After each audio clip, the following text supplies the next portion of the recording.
स्वागत है साथियों। दृष्टि क्विक बुक के समरी में मॉडर्न हिस्ट्री हम लोग पढ़ रहे थे। अभी तक हम लोगों ने देखा जो 18वीं शताब्दी में कुछ नवीन राज्य आए थे, उसके बाद भारत में यूरोपियों का आगमन होता है। तो ये चैप्टर्स कंप्लीट हो चुके हैं जो प्लेलिस्ट में अवेलेबल हैं, जिनको आप देख सकते हैं। और इस वीडियो के जो डिस्क्रिप्शन बॉक्स है वहाँ पर सारे प्लेलिस्ट के लिंक भी अवेलेबल कर दूँगा, जिससे कि आप सभी को आसानी से मिल जाए। आज जो हम लोग टॉपिक पढ़ेंगे वो अंग्रेज़ों की भारत विजय। तो जैसे देखा कि भारत में जैसे हमने देखा था नए राज्य, तो उनको कैसे ये जीतते हैं लगभग उसी क्रम में हम लोग आज पढ़ेंगे। जो कर्नाटक युद्ध था उसको पढ़ेंगे, और बंगाल से संबंधित जो प्लासी और बक्सर का युद्ध है उसके बारे में जानेंगे, और आंग्ल मैसूर युद्ध को पढ़ेंगे। इसके बाद जो सिख और मराठा है उसको हम लोग अगले लेक्चर में प्रैक्टिस के साथ हल करेंगे, जिससे कि 2 पार्ट में हो जाएगा, तो आपको आसानी होगा। लेक्चर बहुत बड़ा नहीं होगा। अदरवाइज़ जब लगभग 45 मिनट 1 घंटे का लेक्चर हो जाता है तो पढ़ने में थोड़ा सा कहीं न कहीं माइंड डाइवर्ट होने लगता है। तो आइए शुरू करते हैं। अंग्रेज़ों की भारत विजय देखते हैं, the British conquest of India.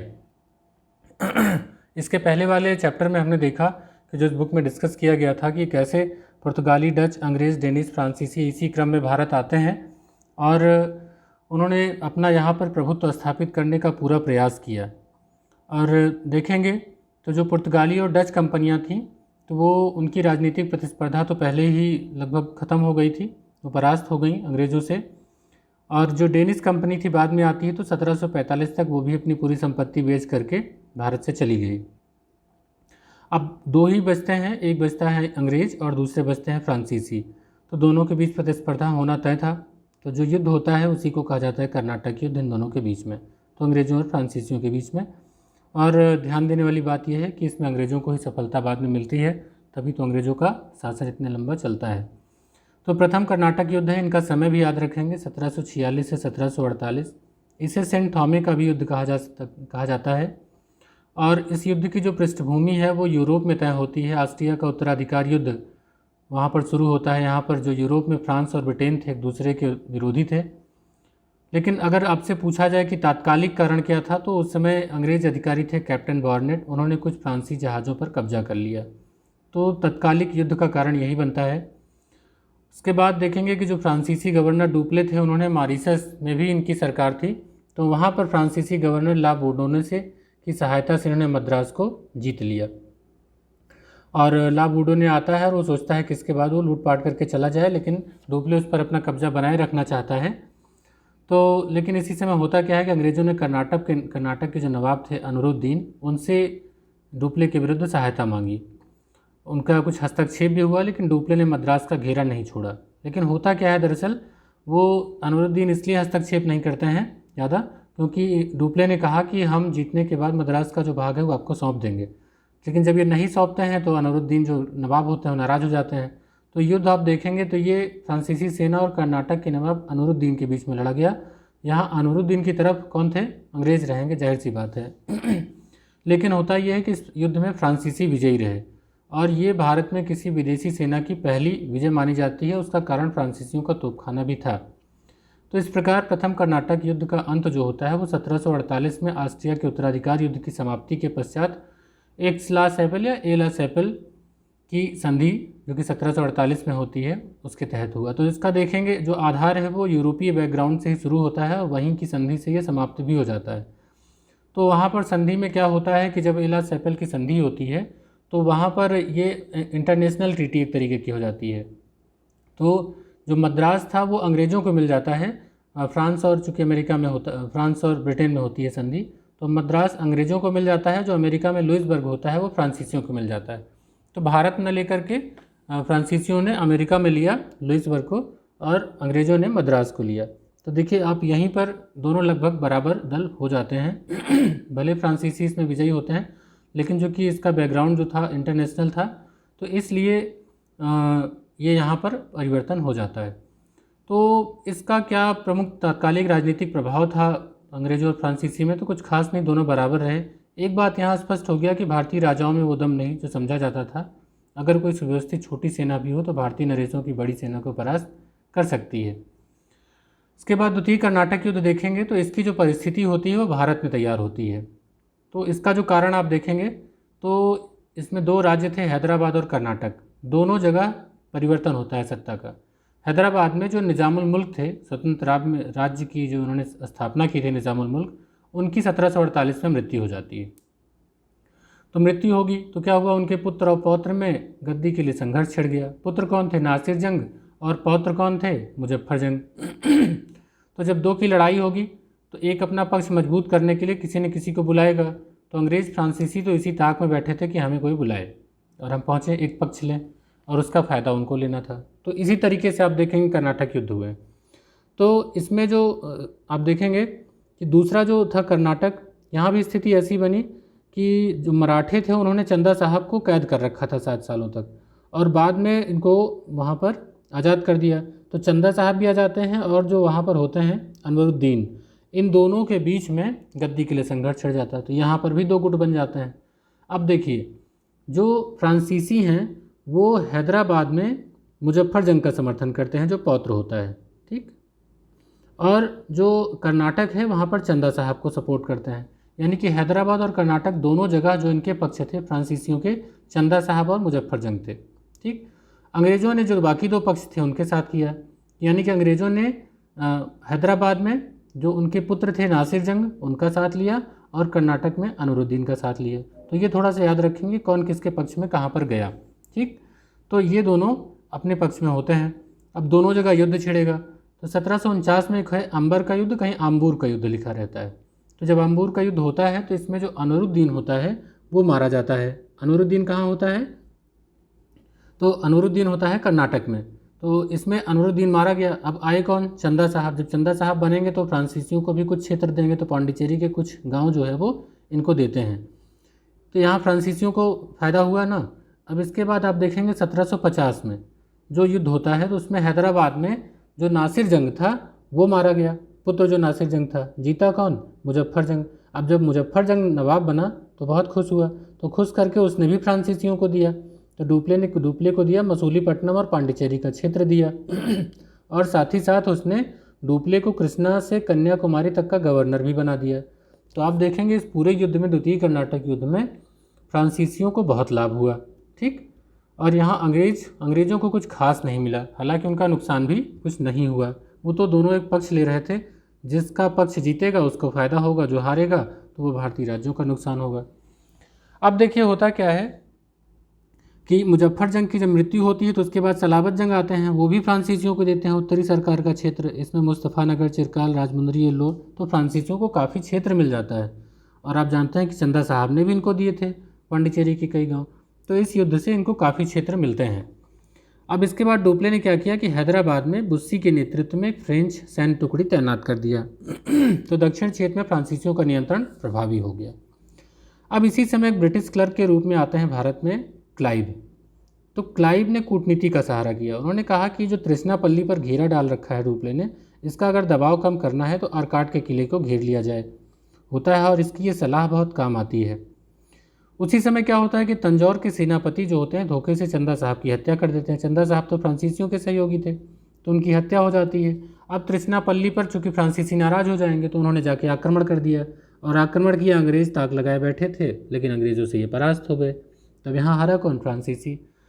अब चूंकि फ्रांसीसी सरकार जो थी ना, वो डुप्ले की इन बराबर युद्ध की नीतियों से परेशान आ गई थी। उसने डुप्ले को वापस बुला लिया। यहीं पे फ्रांसीसियों की ना हार होने लगती। एक नया अगला आता है गवर्नर फ्रांसीसी, वो होता है गोडेहू, या कहीं गोडेह्यू लिखा है, तो गोडेहू आता है और बाद में वो अंग्रेज़ों के साथ संधि कर लेता है। तो 1754 में देखेंगे पांडिचेरी की संधि हो जाती है, ठीक है। तो एला चापेल की संधि पहले में हुई थी, दूसरे वाले में पांडिचेरी की संधि 1754 में हो जाती है और दोनों में युद्ध विराम हो जाता है। अंग्रेज़ तो चाहते ही थे युद्ध विराम हो जाए, क्योंकि जो इसका पक्ष भारी हो रहा था फ्रांस का। और होता क्या है कि इसमें जो अंग्रेज़ों के समर्थक थे मोहम्मद अली, उनको कर्नाटक का नवाब बना दिया जाता है।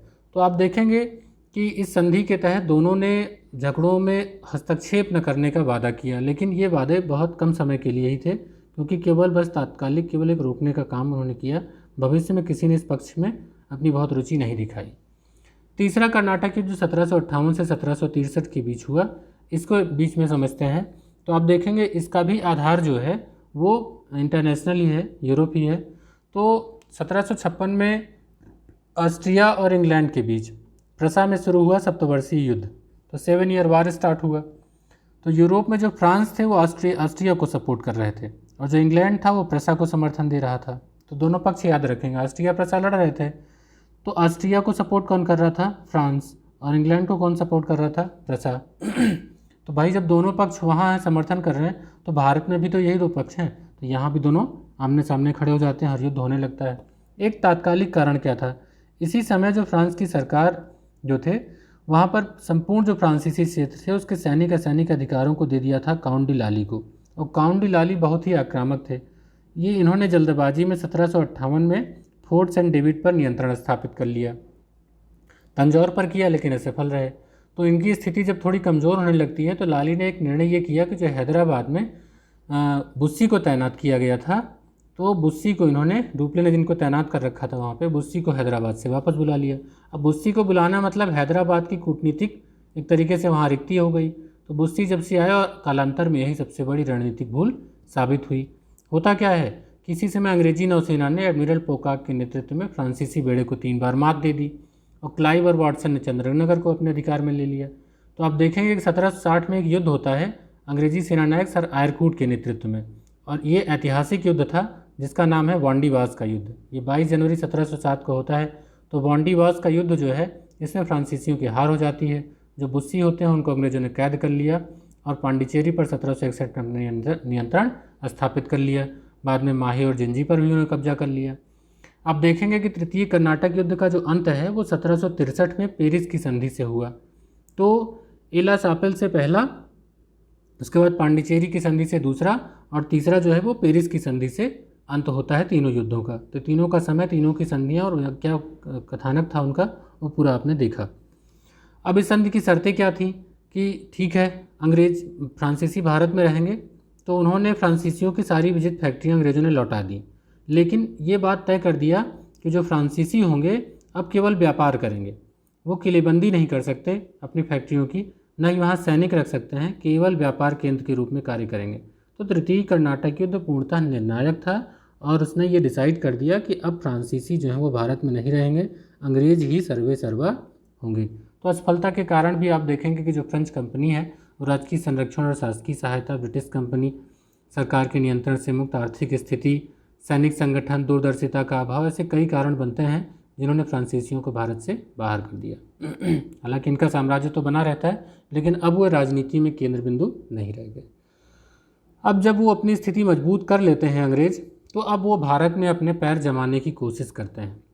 शुरू होता है बंगाल का अधिग्रहण से।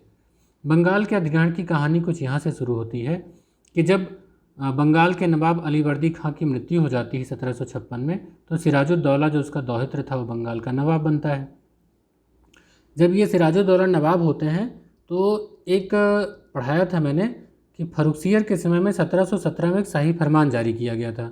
तो इस फरमान में क्या था कि 3000 रुपये वार्षिक अदा करके कंपनी उसके समस्त व्यापार में सीमा शुल्क से मुक्ति उसको मिल गई थी।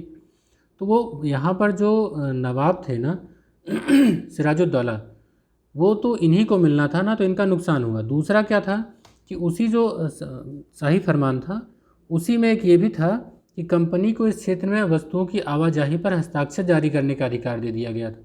तो इस हस्ताक्षर जारी करने का जो अधिकार था, इसका दुरुपयोग किया कंपनी के अधिकारियों ने।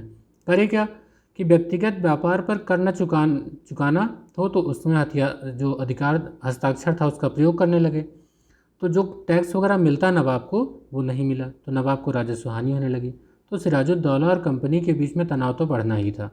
तो सिराजुद्दौला ने क्या किया, जो कलकत्ता में फोर्ट विलियम था उस पर आक्रमण कर दिया, और आक्रमण इतना तगड़ा था कि अंग्रेज वहाँ से भाग खड़े हुए, और अंग्रेज़ों ने भाग करके फूल्टा द्वीप पे शरण ली।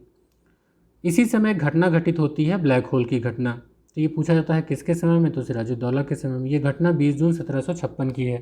तो एक अधिकारी था हॉलवेल, उसने इसको प्रचारित किया और कहा कि नवाब सिराजुद्दौला ने एक छोटी सी कालखोटड़ी में 146 अंग्रेज़ों को बंद कर दिया, जिसमें केवल 23 ही जिंदा बचे, जिसमें खुद ये था। तो जब ये क्रम होता है तो जो सिराजुद्दौला होते हैं वो कलकत्ता पर कब्जा कर लेते हैं, मानिक चंद को कलकत्ता का प्रभारी बनाते हैं। यही थोड़ी गलती होती है मानिक चंद को प्रभारी बना करके, क्योंकि ये जो मानिक चंद है बाद में ये धोखा देगा, तो और इसका नाम बदल कर कर देते हैं अलीनगर। जो मानिक चंद था वो रिश्वत लेकर के बाद में किला जो है अंग्रेज़ों को सौंप देता है। उधर क्लाइव जो होते हैं, क्लाइव आते हैं, तो क्लाइव ने यहाँ पर भी फ्रांसीसी बस्ती चंद्रनगर पर विजय के बाद में बंगाल में अंग्रेज़ों की स्थिति मजबूत की और सिराजुद्दौला को अलीनगर की संधि करने के लिए विवश किया फरवरी 1757 में। तो अलीनगर की संधि जो है क्लाइव और सिराजुद्दौला के बीच में हुई। तो जब ये संधि होती है अलीनगर की संधि, तो इसमें अंग्रेज़ों को कलकत्ता की किलेबंदी करने, सिक्के ढालने का अधिकार और जो भी युद्ध में क्षतिपूर्ति हुई है उसका वजन देने का जो है इसमें शर्तें रखी गई। तो अलीनगर की संधि ने फिर से अंग्रेज़ों को मजबूत कर दिया।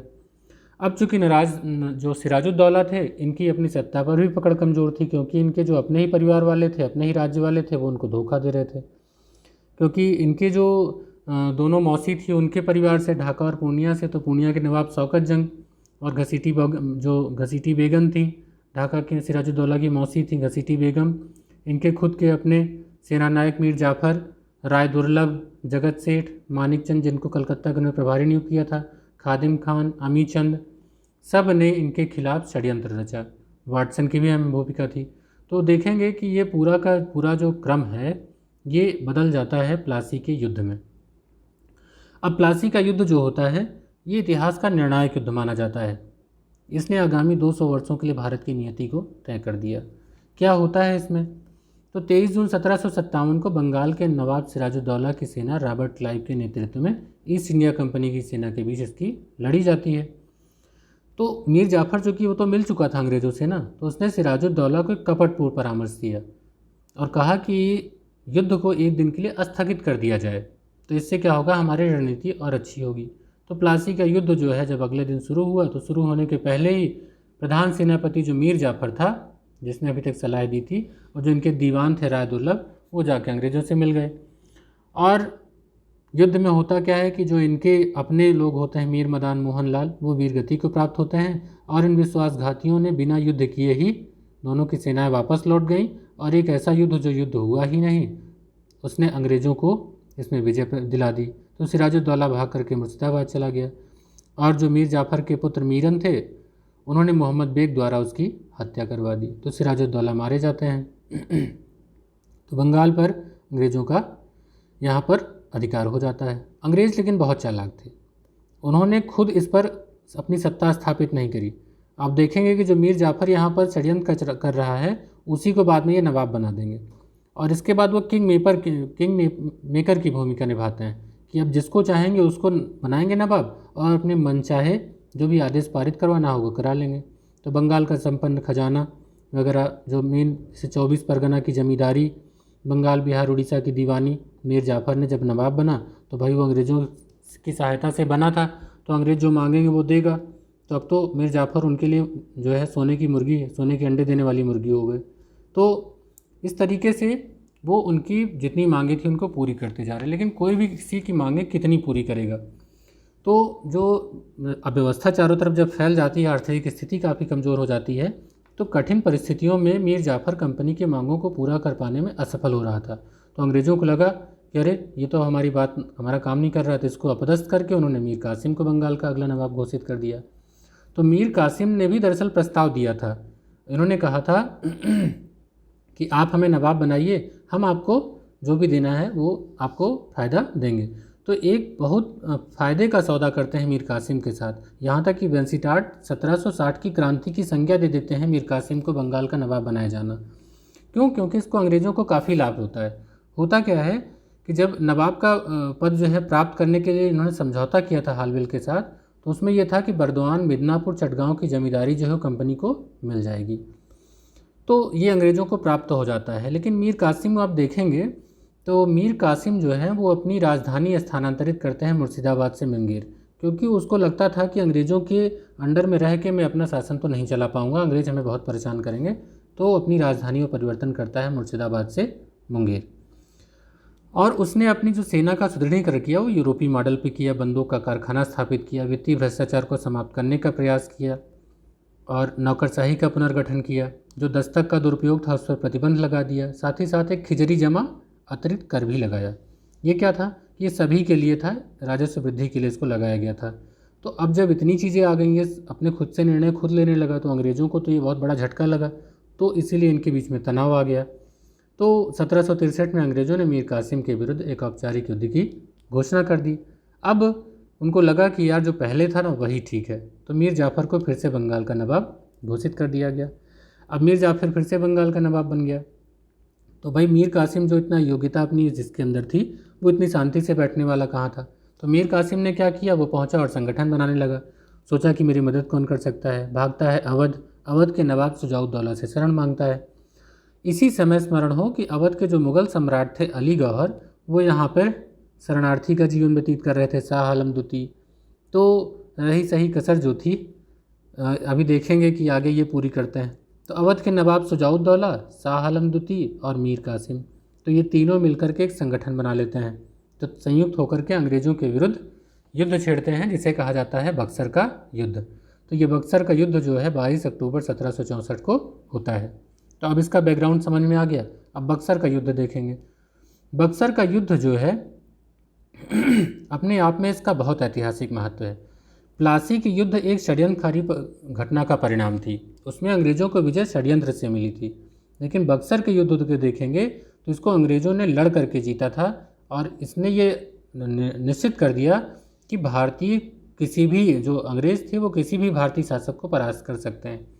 तो अंग्रेज़ों की सेना का सफल नेतृत्व जो कर रहे थे वो हेक्टर मुनरो कर रहे थे, और मीर कासिम के संयुक्त सेना का नेतृत्व कर रहे थे गुरगीन खां, और सभी आपस में लड़ रहे थे। लेकिन इसमें जो सम्मिलित सेना होती है तीनों पराजित होती है। अंग्रेज़ों ने इनको पराजित किया। तो होता क्या है कि शाह आलम द्वितीय जो शासक थे वो अंग्रेज़ों की शरण में आ गए। अब मुग़ल सम्राट उनकी शरण में आया था, ये बहुत बड़ी बात थी। शुजाउद्दौला कुछ दिन तक विरोध करते रहे, लेकिन फिर आत्मसमर्पण कर दिए। मीर कासिम दिल्ली भाग गए और वहाँ पर उनकी मृत्यु हो गई कुछ दिनों बाद। 1777 में हुई, हालांकि वो वापस नहीं आए। तो तीन के तीनों पराजित हो गए। अब ये ऐसे ही नहीं ख़त्म होगा। अंग्रेज़ों ने कहा कि युद्ध तो आपने थोपा है ना, तो अब वो एक संधि करते हैं जिसे कहा जाता है इलाहाबाद की संधि। तो इसमें चूँकि मुग़ल सम्राट भी थे और अवध का नवाब भी था, मीर कासिम भाग गया, वो तो किसी काम का नहीं रहा। तो अब ये दोनों को बुला के संधि करेंगे। तो इन्होंने क्या किया कि पहले बुलाया मुग़ल सम्राट शाह आलम द्वितीय को, आइए बैठिए संधि करते हैं, क्योंकि आपने युद्ध किया है। क्योंकि इसी समय क्लाइव जो है वो दूसरी बार बंगाल का गवर्नर बन के आ जाता है। तो क्लाइव चूँकि पहले भी बहुत बड़ा कूटनीतिज्ञ था, तो उसने पहली जो संधि की 12 अगस्त 1765 को, वो इन्हीं में से मुग़ल सम्राट शाह आलम द्वितीय से अली गौहर के साथ, तो अंग्रेज़ गवर्नर क्लाइव के मध्य में संपन्न हुआ। तो इस संधि में किया क्या, तो देखिए इन्होंने बहुत कूटनीति का सहारा लिया। जो बंगाल, बिहार, उड़ीसा की दीवानी थी वो कंपनी को प्राप्त हो गई, तो यहाँ से इनको राजस्व मिलेगा। अब मुग़ल सम्राट को क्या मिलेगा, तो भाई मुग़ल सम्राट भी खुश रहे। इसके लिए क्या किया कि अवध के नवाब से कड़ा और इलाहाबाद ले लिया और दे दिया मुग़ल सम्राट को। तो अब देखिए भारतीय हिस्सा ही अवध से लिया, मुग़ल सम्राट को दिया, इनका तो कुछ नहीं गया। और साथ ही साथ क्या कहा कि जो हमको मिल रहा है दीवानी से, उसे 26 लाख रुपए आपको वार्षिक पेंशन दिया जाएगा। तो ये तो हो गया जो 12 अगस्त 1765 को इलाहाबाद की पहली संधि हुई शाह आलम द्वितीय के साथ, वो हो गई। अब उसके बाद अवध के नवाब को बुलाते हैं, बोलते हैं कि भाई सारा रायता आपने फैलाया, आपने ही शरण दी मीर कासिम को, तो इसलिए युद्ध की जो क्षति होगी वो आप ही पूर्ति करेंगे। तो ठीक 12 अगस्त के बाद देखेंगे 16 अगस्त को इनके साथ संधि होती है, इलाहाबाद की द्वितीय संधि। तो क्लाइव और अवध के नवाब शुजाउद्दौला के बीच में संपन्न होती है। अब इलाहाबाद और कड़ा जो है, चूँकि वो तो पहले ही ले लिया गया, वो तो दे दिया गया मुग़ल सम्राट को। जो अवध का शेष क्षेत्र बचता है वो नवाब को दे दिया जाता है कि ठीक है भाई तुम इस पर राज्य करो। लेकिन क्यों, क्योंकि तुमने युद्ध छेड़ा है, इसलिए कंपनी को 50 लाख रुपए तुम क्षतिपूर्ति के रूप में दोगे, जो क्षति हुई है। और जो हमारी एक अंग्रेजी सेना है ना, वो आपके ही खर्च पर अवध में रहेगी। कितनी चालाकी से इन्होंने अपनी सेना का खर्चा भी नवाब के ऊपर डाल दिया। कहा कि ये आपकी सुरक्षा के लिए रहेगी, आपके खर्च पर रहेगी और अवध में रहेगी। अब अवध से इनको मिलेगा क्या अंग्रेज़ों से, तो इन्होंने कहा कि ऐसा है कि अवध में हम करमुक्त व्यापार करेंगे, हम आपको टैक्स नहीं देंगे, व्यापार करेंगे। अब चूँकि इनके यहाँ अपना आदमी भी बैठाया सॉरी एक जागीरदार थे बलवंत सिंह। तो बलवंत सिंह ने इन्होंने क्या किया, ये इनके संरक्षण में थे अंग्रेज़ों के। तो बनारस और गाजीपुर के क्षेत्र में भले वो अवध के ही राजा के अधीन था, लेकिन बनारस और गाजीपुर का जो जागीरदारी थी वो बलवंत सिंह को दिला दिया। तो मतलब एक जागीरदार भी इनके पक्ष में आ गया। तो पूरी तरीके से आप देखेंगे कि मुग़ल सम्राट से पूरा फ़ायदा लिया, अवध के नवाब से पूरा फ़ायदा लिया और पूरी तरीके से ये काबिज हो गए भारत में। तो इसके बाद बंगाल में एक, चूँकि मीर जाफ़र की बाद में मृत्यु हो जाती है, उसके बाद उसके पुत्र आते हैं नजमुद्दौला, तो वो नवाब बनना चाहते हैं। तो मीर जाफ़र के बाद भी जब नजमुद्दौला नवाब बनेगा तो ये तो किंग मेकर थे ना, तो किंग मेकर हैं, राजा बना रहे हैं, तो कुछ तो इनको चाहिए। तो इन्होंने एक शर्त रख दी, भाई हम आपको नवाब तभी बनाएंगे जब आप हमें कुछ देंगे। क्या चाहिए था इनको? तो इन्होंने निजामत के कार्यों की देखरेख के लिए नायब सूबेदार नियुक्त करने को कहा। तो भाई नजमुद्दौला ने नायब दीवान और नायब निजाम के रूप में मोहम्मद रजा खां को नियुक्त कर दिया। तो होता क्या है कि जो रजा खां होते हैं, नायब दीवान और नायब निजाम, इससे जो प्रशासन, राजस्व वसूली और दीवानी और न्याय का अधिकार था वो इनके पास आ गया। मतलब ये तो कंपनी का आदमी था, तो कंपनी के पास आ गया। और जो आंतरिक व्यवस्था थी, यानी कि उत्तरदायित्व जो था, जिसमें प्रशासनिक दायित्व, वो सब नवाब पर छोड़ दिया गया। तो अब जहाँ से पैसा आता वो कंपनी के पास अधिकार आ गया, और जहाँ पैसा खर्च होता, जहाँ उत्तरदायित्व था, वो नवाब के क्षेत्र में आ गया। तो ये दो तरीके का शासन हो गया, इसी को कहा गया द्वैध शासन। इतिहास में इसी व्यवस्था को द्वैध शासन कहा जाता है कि बंगाल में बक्सर के युद्ध के बाद द्वैध शासन लागू हो जाता है।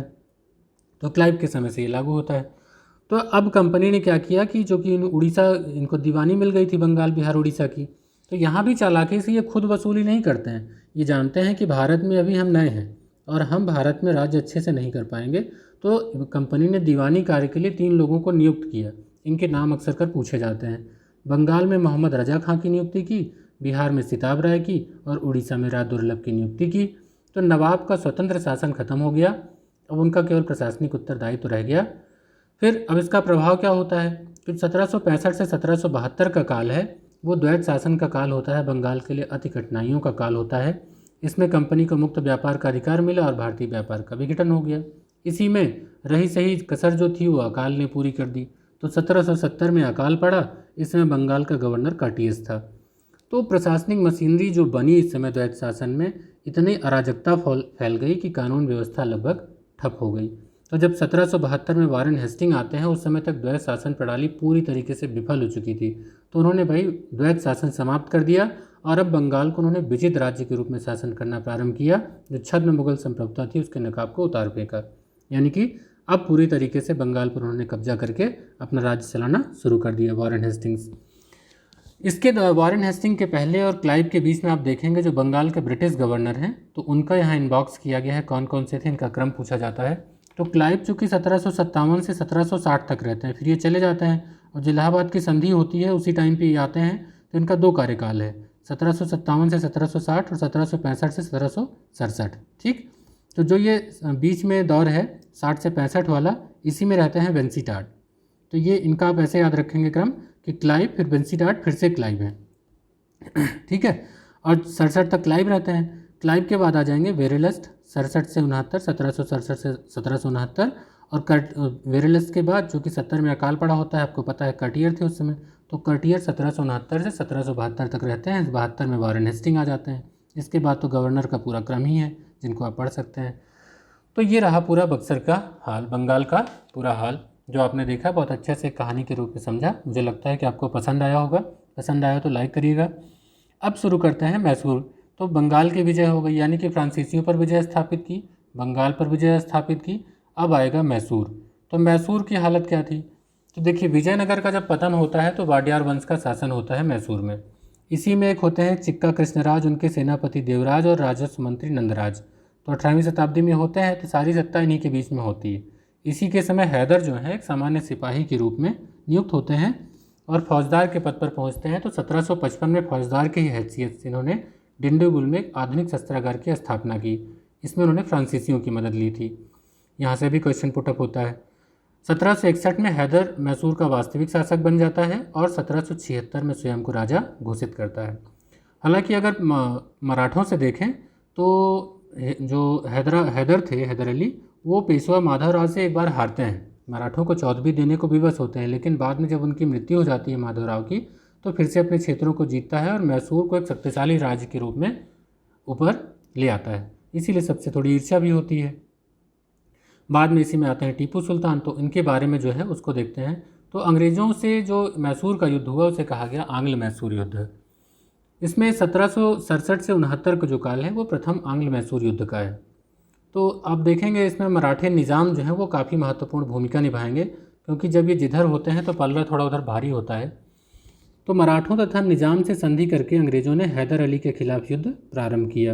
अंग्रेज़ों ने सोचा यहाँ भी जीत लें जैसे वहाँ किया, लेकिन यहाँ हैदर अली ने बड़ी चालाकी से निज़ाम को, जो निज़ाम थे वो हैदर अली की ओर आ गए। तो अब जब वो आ गए तो अंग्रेज़ों की हार तय थी। तो अंग्रेज़ों ने अपनी हार देखते हुए पूरी चालाकी के साथ संधि का प्रस्ताव रख दिया। जब ये हारने लगते थे ना तो संधि कर लेते थे, और जब संधि का प्रस्ताव रखा तो हो जाती है मद्रास की संधि 1769। और कहते हैं कि भाई जो एक दूसरे के जीते हुए प्रदेश है उनको लौटा दिया जाए, और युद्ध की स्थिति में दोनों एक दूसरे का साथ देने की बात स्वीकार करी। यानी कि जब कभी एक दूसरे के ऊपर आक्रमण होगा तो हम आपका सहयोग करेंगे। तो अंग्रेज़ों ने ऐसा कहा हैदर अली से, तो हैदर अली ने कहा ठीक है जाओ। लेकिन होता क्या है कि मराठे इन पर आक्रमण करते हैं हैदर अली पर 1770-71 में।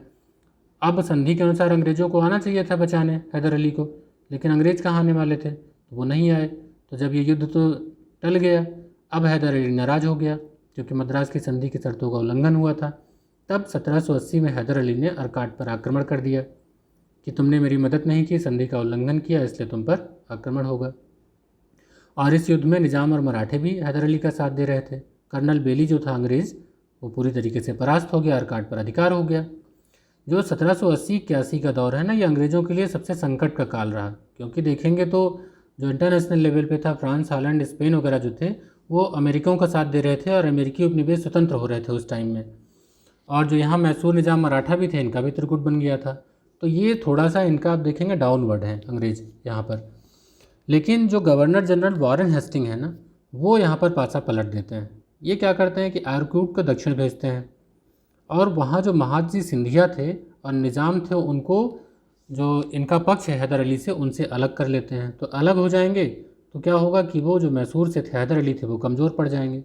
तो 1781 में हैदर अली और अंग्रेज़ों के बीच में पोर्टा नोवा का युद्ध हुआ। तो यह अंग्रेज़ों की तरफ से आर्कूट थे नेतृत्व कर रहे, और इधर हैदर अली थे ही। तो इस पोर्टा नोवा के युद्ध में हैदर अली पराजित हो जाते हैं, बाद में घायल हो जाते हैं, और 1782 में उनकी मृत्यु हो जाती है। तो बहुत कुछ जीता हुआ भी, लेकिन उन्होंने अपनी कूटनीति से काम किया अंग्रेज़ों ने, और बाद में हैदर अली की मृत्यु हो जाती है। तो उसी युद्ध के दौरान टीपू सुल्तान मैसूर का अगला शासक बन जाता है। तो युद्ध अभी ख़त्म नहीं होता है। तो आप देखेंगे कि जो चलता है युद्ध 1780 से 84 तक चलता है। 82 में इसकी मृत्यु भले हो जाती है, तो टीपू सुल्तान ने इस युद्ध को आगे जारी रखा, वो अगला शासक बन जाता है। अब इसी समय क्या होता है कि यूरोपीय संधि होती है, यूरोप की संधि। तो फ्रांसीसी इस युद्ध से अलग हो जाते हैं। तो फ्रांसीसी चूँकि वो इनके साथ में टीपू के साथ में थे, तो टीपू ने अंग्रेज़ों से मंगलौर की संधि कर ली। तो अब वही संधि होना था, क्योंकि अब गुट भी तो काफ़ी लंबा युद्ध भी खींच रहा था, और इधर हैदर अली की मृत्यु भी हो चुकी थी। टीपू भी अपने आप को मजबूत करना चाहता था, फ्रांसीसी भी हट चुके थे। तो 1784 में मंगलौर की संधि हो जाती है। तो पहली हुई मद्रास की संधि से अंत हुआ, दूसरा हुआ मंगलौर की संधि से इसका अंत हो जाता है, जो कि 1784 में होता है। यहाँ टीपू सुल्तान के बारे में काफ़ी कुछ बताया गया है कि टीपू सुल्तान में क्या खासियत थी, क्योंकि यहाँ से क्वेश्चन कई आते हैं। तो एक इन्फो बॉक्स शेयर किया गया है, उसको देख लेते हैं, तब आगे पढ़ेंगे तृतीय आंग्लो मैसूर युद्ध। तो टीपू सुल्तान चूँकि 1782 में हैदर अली की मृत्यु हुई है, तो वो शासक बनेगा। तो कई भाषाओं का ज्ञाता था, अरबी, फारसी, उर्दू, कन्नड़। इसने नई मुद्रा, नई मापतौल की इकाई, नया कैलेंडर वगैरह प्रचलन में लाया। सैन्य संगठन यूरोप पद्धति के अनुसार किया। आधुनिक नौसेना खड़ी करी। इसके कुछ डॉकयार्ड का इसने निर्माण करवाया, जहाँ पर जहाज़ बनते थे। मोलीदाबाद, वाजिदाबाद, मंगलौर में इसने डॉकयार्ड बनवाया। और जो हैदर अली थे उन्होंने शाही उपाधि धारण नहीं करी थी, तो इसने बादशाह की उपाधि धारण करी और अपने नाम के सिक्के भी जारी कराए। तो ये इंपॉर्टेंट है। सबसे महत्वपूर्ण बात यह है कि जो ये टीपू सुल्तान था ना, ये फ्रांसीसी क्रांति से बहुत प्रभावित था। तो इसने श्रीरंगपट्टनम में एक स्वतंत्रता का वृक्ष लगवाया और जैकोबिन क्लब का सदस्य बना। तो फ्रांसीसी क्रांति में जैकोबिन क्लब के बारे में आपने पढ़ा होगा, नहीं पढ़ा होगा तो जब फ्रांसीसी फ्रेंच रिवॉल्यूशन पढ़ाएंगे तो उसमें बता देंगे। और वो अपने आप को नागरिक टीपू कहता था। और उसकी जो धार्मिक उदारता है, इससे इस बात का पता चलता है कि 1791 में मराठा घुड़सवारों ने श्रृंगेरी के शारदा मंदिर को लूटा था। तो वहाँ के पुरोहित ने टीपू से प्रार्थना करी, तो मंदिर की मरम्मत के लिए और शारदा देवी की मूर्ति की स्थापना के लिए टीपू सुल्तान ने धन दिया था। तो इसने आधुनिक उद्योगों को भी स्थापना को प्रोत्साहन दिया, कई उद्योगों को राजकीय सहायता भी दी। विदेशी राजाओं से इसने मैत्री संबंध बनाए रखा। फ्रांस, तुर्की, ईरान, पेगु, बर्मा में अपने व्यापारिक दूत भेजे। अरब, कुस्तुनतुनिया, काबुल और मॉरिशस में अपने दूत मंडल भेजे। और जो बंदरगाह वाले नगरों में अपनी व्यापारिक संस्थाएं स्थापित की। यहाँ तक कि रूस और अरब के साथ भी व्यापार बढ़ाने की कोशिश की। तो बहुत दूरदर्शी शासक था ये। व्यक्तिगत धर्म में भले ही रूढ़िवादी हो, लेकिन आपने देखा कि धर्म के प्रति उसकी सहिष्णुता की नीति थी। और उसने राजस्व वसूली में रैयतवाड़ी व्यवस्था को अपनाया। जो करमुक्ति भूमि होती थी, करमुक्त भूमि इनाम, उस पर अधिकार कर लिया। पॉलीगारों के पैतृक अधिकार को जब्त कर लिया। तो इन सब कार्यों को देखते हुए टीपू को सीधा साधा दैत्य की उपाधि दी जाती है, मॉन्स्टर प्योर एंड सिंपल। तो ये आपसे क्वेश्चन पूछाता है किसको मॉन्स्टर प्योर एंड सिंपल यानी सीधा साधा दैत्य कहा जाता था, तो टीपू सुल्तान को। उसकी इसी वीरता के कारण उसे शेर मैसूर कहा जाता था। और टीपू सुल्तान का मानना था कि शेर की तरह एक दिन जीना बेहतर है, लेकिन भेड़ की तरह लंबी ज़िंदगी जीना अच्छा नहीं है। टीपू को यह श्रेय दिया जाता है कि वो पहला व्यक्ति था जिसने रॉकेट का युद्ध में प्रयोग किया। तो टीपू का एक इन्फो बॉक्स यहाँ शेयर किया गया था, एक अच्छा है, यहाँ से क्वेश्चन भी बनते हैं। द्वितीय आंग्ल मैसूर के बाद चूँकि वहाँ पर जो संधि हुई थी ना, वो टीपू बहुत संतुष्ट नहीं था, क्योंकि वो तो मजबूरी में करनी पड़ गई थी। तो अब इसने क्या किया कि कुस्तुनतुनिया और फ्रांस में अपने दूत भेजे अपनी स्थिति मजबूत करने के लिए। अंग्रेज़ों को मौका मिल गया। उन्होंने कहा कि आप तो हमारे खिलाफ गुप्त समझौता कर रहे हैं फ्रांसीसियों से। तो टीपू ने, दोनों के बीच में युद्ध छिड़ जाता है। टीपू ने त्रावणकोर पर आक्रमण कर दिया 1789 में। तो 1790 से 92 के बीच में तृतीय आंग्ल मैसूर युद्ध होता है। तो इसमें क्या होता है, कॉर्नवालिस ने 1790 में सेना का नेतृत्व किया और वेल्लूर और बंगलौर पर अधिकार करके श्रीरंगपट्टनम पर आक्रमण किया। तो अंग्रेज़ों ने फिर से हैदराबाद के निज़ाम और मराठों के सहयोग से श्रीरंगपट्टनम पर आक्रमण किया। अब यहाँ पर जो निज़ाम और मराठे हैं वो अंग्रेज़ों की तरफ से हैं, तो टीपू फिर से कमज़ोर पड़ जाएगा। ठीक, अब टीपू यहाँ मजबूर हो जाता है। तो 1792 में श्रीरंगपट्टनम की संधि करता है। तो मद्रास, दूसरा मंगलौर, तीसरा श्रीरंगपट्टनम, तीनों की संधियाँ याद रखेंगे, तीनों आंग्ल मैसूर युद्ध की। अब शर्तों के अनुसार जो होते हैं, जो शर्तें होती हैं इस युद्ध की, क्योंकि इसमें भाई टीपू पराजित होता है, तो टीपू के अगेंस्ट में उसकी शर्तें होंगी, तो बहुत ही अपमानजनक शर्तें होती हैं। टीपू के राज्य का आधा हिस्सा अंग्रेज़ ले लेते हैं और उसके सहयोगी। तो अंग्रेज़ों ने कहा भाई जो आपका आधा हिस्सा है उसको हमारे और हमारे सहयोगियों को आपको देना होगा। चूँकि आपने युद्ध छेड़ा है तो आपको हर्जाने के रूप में 3 करोड़ रुपए देना होगा। और जब तक पैसा नहीं देंगे तब तक टीपू के दोनों पुत्रों को उसने बंधक बनाए रखा। जब ये संधि हो जाती है तो जो क्षेत्र आधा राज्य मिला था उसको बांटते हैं तीनों। कौन कौन? अंग्रेज़, मराठे और निजाम। तो अंग्रेज़ उसमें से 12 महल, डिंडीगुल और मालाबार लेते हैं। मराठे लेते हैं तुंगभद्रा नदी के उत्तर का भाग, और निजाम लेते हैं पेन्नार और कृष्णा नदी के बीच का भाग। तो जो मेन क्षेत्र थे 12 महल, डिंडीगुल, मालाबार, वो अंग्रेज़ों ने ले लिया। बाकी जो क्षेत्र थे वो दे दिया मराठों निजाम को। इसीलिए कॉर्नवालिस ने कहा कि हमने अपने मित्रों को शक्तिशाली बनाए बिना शत्रु को पंगु कर दिया है। तो इस ऐसे क्षेत्र भी नहीं दिए कि मराठा और निजाम बहुत मजबूत हों, और टीपू से आधा राज्य भी ले लिया तो शत्रु भी पंगु हो गया। तो चूंकि अब इतनी अपमानजनक संधि थी तो एक और युद्ध होना तय था, चतुर्थ आंग्ल मैसूर युद्ध, अंतिम युद्ध था 1799 में। तो उसने नेपोलियन से भी पत्र व्यवहार किया टीपू ने। 4 मई 1799 में टीपू अंग्रेज़ों की संयुक्त सेना से बहादुरी के साथ लड़ते हुए युद्ध में मारा गया। अंग्रेज़ों ने श्रीरंगपट्टनम पर अधिकार कर लिया। अब यहाँ पर संधि कहाँ होगी, क्योंकि टीपू तो मारा गया। तो होता क्या है कि वाडियार वंश के ही जो कृष्णराज द्वितीय थे उनको सत्ता सौंप दिया और सहायक संधि थोप दी गई मैसूर पर। तो मैसूर इस तरीके से अंग्रेज़ों के अंडर में आ गया।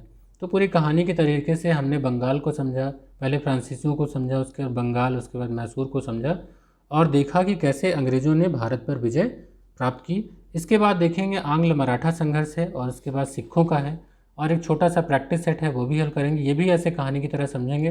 पसंद आया हो तो लाइक करिएगा, अपने दोस्तों के साथ शेयर करिए, पूरा प्लेलिस्ट विजिट करिए। बहुत सारे टॉपिक्स हैं और सारे के सारे पढ़ाए गए हैं। न केवल ये मैं तो बुक यहाँ पर समरी पढ़ रहा हूँ, जो मेरे अपने क्लासरूम वीडियो हैं उनको भी आप देखिए, वो आपके बहुत काम के हैं। बिल्कुल आपका टाइम वेस्ट नहीं होगा और आपके एग्ज़ाम के लिए बहुत अच्छे कंटेंट हैं। तो मिलते हैं अगले वीडियो में आंग्ल मराठा संघर्ष के साथ। देखेंगे कैसे अंग्रेज़ों ने मराठों पर विजय प्राप्त की, और सिख बाकी जो छोटे छोटे युद्ध हैं नेपाल वगैरह उनको भी देखेंगे, बर्मा को भी। ठीक है, मिलते हैं अगले वीडियो में, तब तक के लिए गुड बाय।